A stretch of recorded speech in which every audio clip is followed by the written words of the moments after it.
We officially just started the first YouTube video on this channel. That's really amazing, and at the same time I felt like it was a natural step right now to just move from the short to the long form. And also the main goal of this channel is to provide you with value so you can become a better video editor. So I thought that it'd be better to create short videos, but at the same time be more consistent with it, because creating an in-depth tutorial is a lot of them work. But I'm not saying they're not gonna be here, just less often. So in today's video I'm gonna give you an extremely simple yet very effective transition. I call it Venom transition because it literally looks like the Venom from Spider-Man, but like I'm saying, it's so simple to create, but the results are mind-blowing. Also, this transition has been used a lot in my new product, which is called Motion Essence Pack. And if you want to simplify your workflow and make your editing process faster, then make sure to check out the link in the description. You'll find my newly created store, which is called The Editing Shift. I'm not gonna lie, I'm really proud of this one, especially the promo videos. If you go to the page and check them out, they are pretty good. And since I just opened this store and I released a new product, you guys get Black Friday promotion. I know we're late. I wanted to release the pack by Friday, but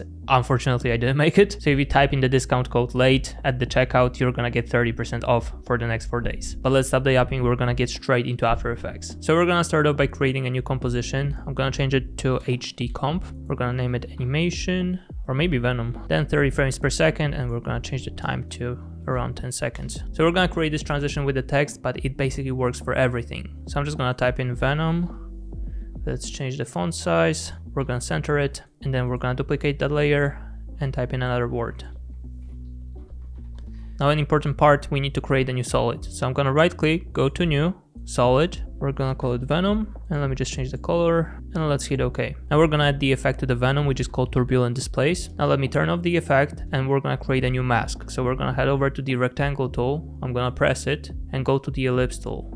Now I'm gonna create a circle, just like that. You could hold shift to make it even. And then I feel like we need to center it. I'm gonna toggle transparency grid so we can see the circle. And now our goal is to create the mask path. So we're gonna open it up, click the stopwatch for the mask path, move it forward, and then we're gonna select the mask again, double click it, and now you probably can see, but if I turn on the transparency grid, we're gonna notice the borders, and they are gonna help us out with adjusting the mask. You can grab any corner you want, but the best way would be just holding Ctrl plus Shift, and then when you see that tool at the corner, you're just gonna press it and scale down the mask. We need to make it as small as possible. So basically that's our mask right now. And we just created an animation for the circle. But now if we turn on the turbulent displace, you're gonna notice that our circle is deformed. And now all we need to do is adjust the settings for the turbulent displace. And you can literally do it however you want to. But I'm gonna go to the displacement and pick twist smoother. First, I'm gonna bump up the complexity so the edges are sharper, all the way to 10. And then let's bump up the amount a little bit. And now one more thing I would do for the displacement is alt clicking the stopwatch for the evolution, and then typing in the time, asterisk, and let's say 200.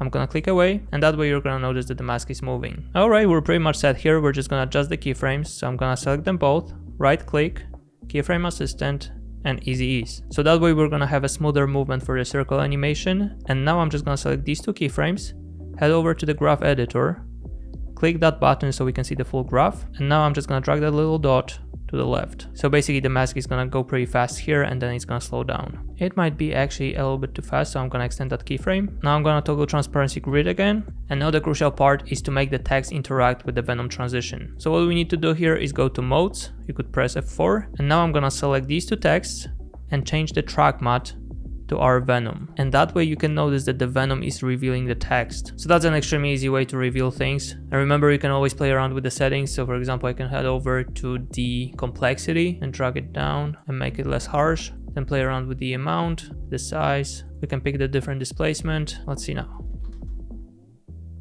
I'm gonna grab these two keyframes and I'm gonna get them back into the original state. That seems pretty cool. I'm just gonna bump up the amount, and let's see now.